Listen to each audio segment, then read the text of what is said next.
સ્વાધ્યાય 8.1નો ત્રીજો દાખલો.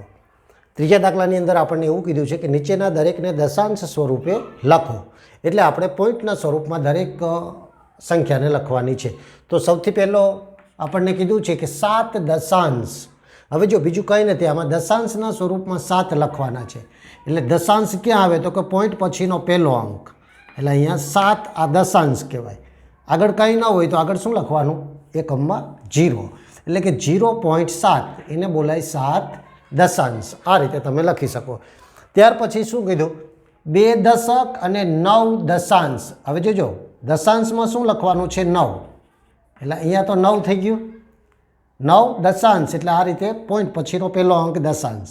ત્યાર પછી 2 દશક, તો એકમમાં કાંઈ નથી એટલે આપણે 0 લખીશું. પણ દશકમાં કેટલા લખવાના છે? 2. એટલે આ 2.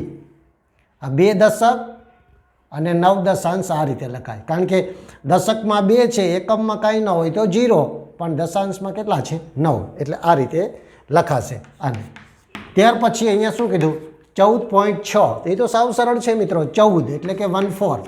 14.6 એટલે આ 6. સાવ સરળ રીતે લખી શકાય. એ જ પ્રમાણે અહીંયા તમે જો 100 અને 2 એકમ. 100 અને 2 એકમ. એકમમાં શું કરવાનું છે? 2. એટલે એકમમાં 2 અને 100 એટલે દશકમાં કાંઈ નથી એટલે 0 અને 100 કેટલા છે? 1.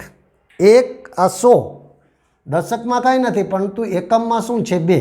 કારણ કે આ એકમ, આ દશક અને આ 100 આ રીતે લખાય. એટલે 100 અને 2 એકમ એટલે 102 આ રીતે લખી શકાય.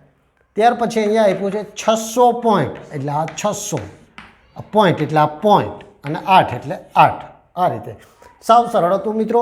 આ રીતે તમે વિડીયો જોઈ દાખલા શીખતા રહેજો, લાઈક કરતા રહેજો અને આ ચેનલને